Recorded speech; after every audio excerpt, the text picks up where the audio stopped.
Welcome to my YouTube channel to listen a beautiful love story for free. Please like and subscribe my channel for more videos and press the bell icon to never miss an update. Let's get started. The story begins, weaving a tale of quiet affection and gentle understanding. The bookseller and the bibliophile.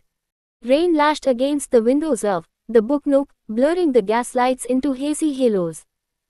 Inside, the air was thick with the scent of old paper and damp wool. Alara, the bookseller, huddled deeper into her worn cardigan, a sigh escaping her lips. Business was slow, as it often was on a night like this.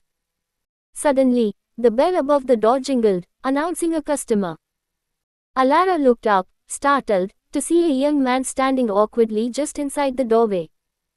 He was tall and lanky, his hair a tousled mess, and he clutched a worn leather-bound book to his chest as if it were a lifeline. "Good evening," he mumbled, his gaze darting around the dimly lit shop. I was wondering if you might be able to help me." Alara smiled warmly. "Of course. What can I do for you?" The young man, whose name she learned was Finn, explained that he was searching for a specific edition of Wuthering Heights. He had inherited it from his grandmother, a beloved book that had been passed down through generations of his family. However, a few pages were missing, and he hoped Alara might have a copy he could use to replace them. Alara, a bibliophile herself, understood the sentimental value of the book. She searched her shelves, her fingers tracing the spines of countless volumes. Finally, she pulled out a first edition, its cover slightly faded but the pages pristine. "This might be it," she said, her voice soft. "Would you like to compare it to yours?" Finn's eyes widened. "Oh, thank you. Thank you so much." As they compared the books, a comfortable silence settled between them. Finn, usually shy and reserved, found himself drawn to Alara's quiet confidence and the way her eyes sparkled when she spoke of her favorite authors. Alara, in turn, was captivated by his gentle demeanor and the way his face lit up when he spoke of his grandmother. Over the next few weeks, Finn became a regular at the book nook. He would often linger after his initial errand, drawn to Alara's company. They would discuss their favorite books, debate the merits of different writing styles, and share stories of their lives. Alara learned that Finn was a musician, a cellist who played in the local orchestra. He, in turn, discovered that Alara had a passion for painting, though she rarely had the time to indulge in it. One rainy afternoon, Finn brought Alara a small, intricately carved wooden box.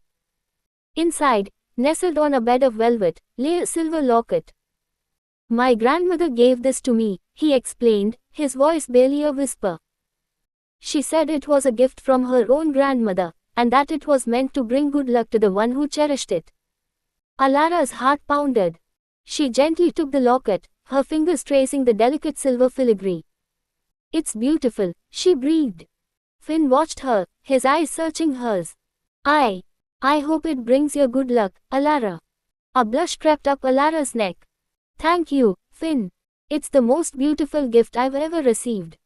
From that day forward, their visits to the book nook took on a new dimension. Their conversations deepened, their silences more comfortable. They would often find themselves sitting side by side, lost in a shared book, their shoulders brushing. One evening, as they sat by the window, watching the snow fall gently outside, Finn turned to Alara. "You know," he began, his voice hesitant, "I've been thinking about more than just books lately." Alara's breath hitched.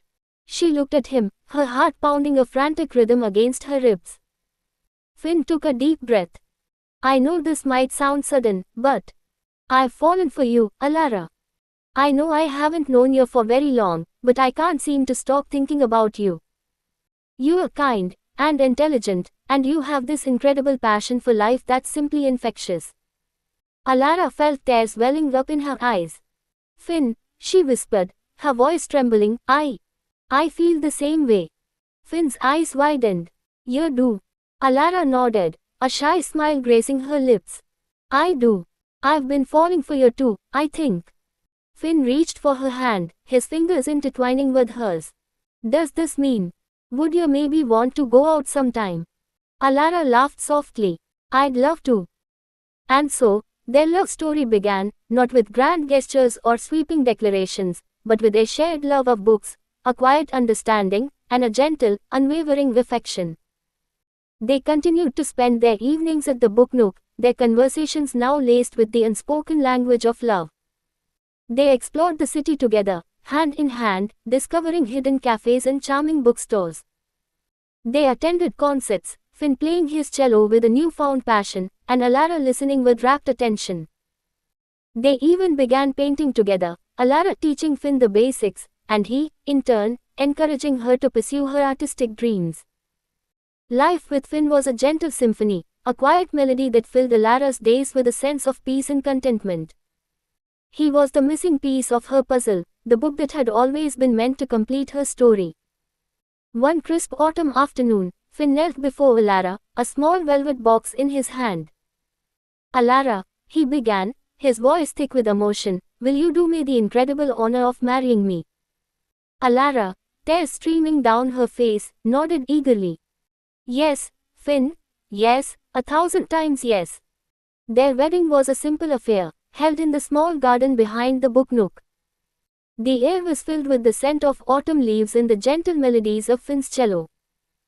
As they exchanged vows, their eyes met, and in that shared gaze, they found a love story written not in ink and paper, but in the language of the heart. And so, the bookseller and the bibliophile lived happily ever after, their love story a testament to the power of quiet affection, shared passions, and the enduring magic of finding your soul's companion in the most unexpected of places. So this is the end of a beautiful love story. Hope you like it. We will meet in the next video. Stay tuned.